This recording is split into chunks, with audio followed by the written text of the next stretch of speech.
Kapakanan ng Children with Special Needs at PWD sa panawagan ni Atty. Angelo de Alban sa Dipolog. Union sa mga pribadong ospital ang isinulong ni Leody de Guzman sa Tagaytay.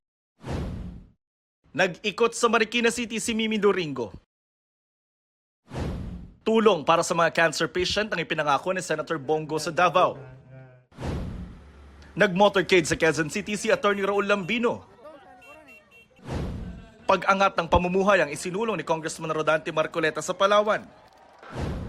Si Sonny Matula gustong bumuo ng komisyon para sa EJK investigations.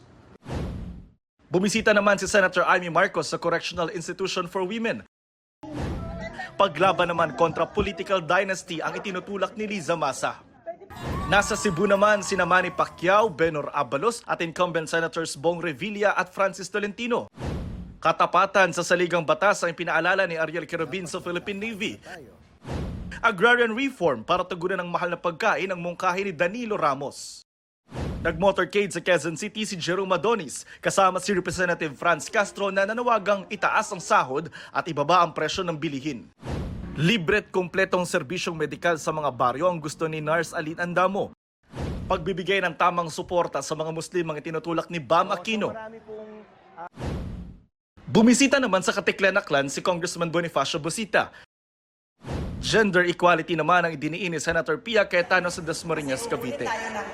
Patuloy naming sinusundan ang kampanya ng mga tumatakbong senador sa eleksyon 2025.